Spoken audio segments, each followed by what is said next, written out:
बहुत बहुत स्वागत है आपका हमारे YouTube चैनल पर। आज की वीडियो में हम लेकर आए हैं आरआरबी एनटीपीसी के इम्पोर्टेंट जीके के क्वेश्चन। तो वीडियो को लास्ट तक जरूर देखिएगा। आप एक एक करके वीडियो के ऑप्शन सहित एंड एक्सप्लेनेशन के साथ आप वीडियो को देख पाएंगे। तो चलिए एक एक करके स्टार्ट करते हैं। कि पहला क्वेश्चन है, किस मुगल शासक ने दीन ए इलाही धर्म की शुरुआत की थी? तो आंसर होगा आपका अकबर ने की थी। अकबर ने धार्मिक सहिष्णुता को बढ़ावा देने हेतु 1582 ईस्वी में दीन ए इलाही धर्म को चलाया था। हीरा और ग्रेफाइट किस तत्व के अपर रूप हैं? तो कार्बन के अपर रूप होते हैं हीरा और ग्रेफाइट। जो है हीरा कठोर और ग्रेफाइट मुलायम होता है। तो भारत में राष्ट्रपति को हटाने की प्रक्रिया क्या कहलाती है? तो उसे महाभियोग कहते हैं। अनुच्छेद 61 के तहत संसद द्वारा महाभियोग चलाया जाता है। सबसे भारी प्राकृतिक तत्व कौन सा है? तो यूरेनियम का परमाणु भार 238 होता है। पैनामा नहर किन दो महासागरों को जोड़ती है? तो अटलांटिक और प्रशांत महासागर को जो है पैनामा जो है नहर जोड़ती है। भारतीय राष्ट्रीय कांग्रेस की स्थापना कब हुई थी? तो 1885 में भारतीय राष्ट्रीय कांग्रेस की स्थापना हुई थी और ए ह्यूम द्वारा।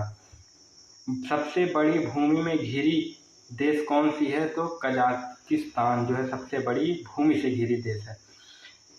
नोबेल पुरस्कार शुरुआत कब हुई थी? स्वीडन से हुई थी। स्वीडन के वैज्ञानिक अल्फ्रेड नोबेल की वसीयत से प्रारंभ हुई थी। भारत की सब पहली पंचवर्षीय योजना किस वर्ष शुरू हुई थी? तो 1951 में कृषि पर आधारित योजना शुरू की गई थी, पंचवर्षीय योजना। अगला क्वेश्चन, डीएनए का पूरा नाम क्या है? तो डी राइबोन्यूक्लिक एसिड जो है डीएनए का पूरा नाम होता है। शून्यवाद किस दर्शन से जुड़ा है? तो बौद्ध दर्शन से शून्यवाद जुड़ा है। नागार्जुन द्वारा प्रतिपादित बौद्ध दर्शन। इनकलाब जिंदाबाद किसने बोला था? तो भगत सिंह ने। विटामिन सी का रासायनिक नाम क्या है? तो एस्कर्बी से बचा। विटामिन सी का रासायनिक नाम क्या है? Ascorbic acid. यह स्कर्बी से बचाता है। पृथ्वी का सबसे गर्म भाग कौन सा है? तो कोर जो है पृथ्वी का सबसे गर्म भाग होता है। भारत में वित्त आयोग कितने वर्ष में बनता है? तो 5 वर्ष। संविधान के अनुसार हर 5 में गठित होता है वित्त आयोग। ग्रीन हाउस गैस नहीं है। देखिए इसमें से ऑक्सीजन जो है, ऑक्सीजन तापमान नहीं बढ़ाता है, इसलिए ग्रीन हाउस गैस नहीं है। भारत का झंडा पहली बार विदेश में किसने फहराया था? तो भीकाजी कामा ने फहराया था 1907 में जर्मनी के स्टटगार्ट में। भारत कब गणराज्य बना? 26 जनवरी 1950 को, संविधान लागू होने के दिन। ग्रीनविच रेखा किसको दर्शाती है? तो देशांतर रेखा को दर्शाती है ग्रीनविच रेखा। जियास्मों के अध्ययन को क्या कहते हैं?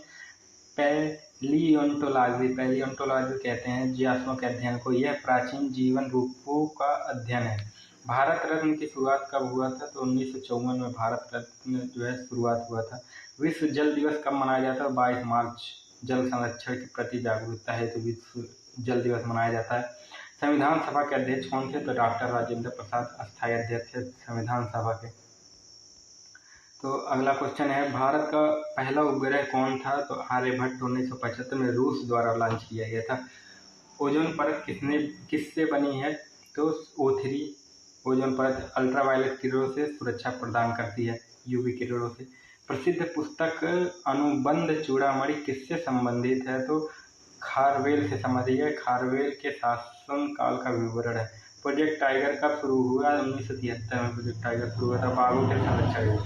किस धातु को द्रव अवस्था में संग्रह किया जाता है? तो पारा को द्रव अवस्था में संग्रह किया जाता है। पृथ्वी का सबसे लंबा पर्वत श्रृंखला कौन सा है? एंडीज। भारत के किस राज्य में सूर्य मंदिर कोणार्क स्थित है? उड़ीसा। किस नदी को बिहार की जीवन रेखा कहा जाता है? तो गंगा नदी को। भारत में न्यायपालिका की स्वतंत्रता किस अनुच्छेद में है? तो अनुच्छेद 50 में।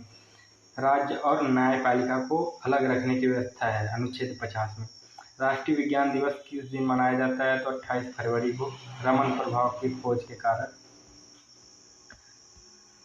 किसको भारत का राष्ट्रपिता कहा जाता है? महात्मा गांधी को। किस ग्रह को नीला ग्रह कहा जाता है? तो पृथ्वी को। किस दिन संविधान दिवस मनाया जाता है? 26 नवंबर को। किस राज्य में भीम बेटका गुफा स्थित है? तो मध्य प्रदेश। ऑपरेशन फ्लड किससे संबंधित था? दुग्ध उत्पादन से। किसे भारत का लौह पुरुष कहा जाता था? तो सरदार वल्लभ भाई पटेल। कौन सी नदी सादा गंगा जल कहलाती है? तो नर्मदा नदी यह बहुत ही निर्मल होता है। तो वीडियो आपको पसंद आए, वीडियो ज़्यादा से ज़्यादा लाइक करें, कमेंट करें, शेयर करें। धन्यवाद।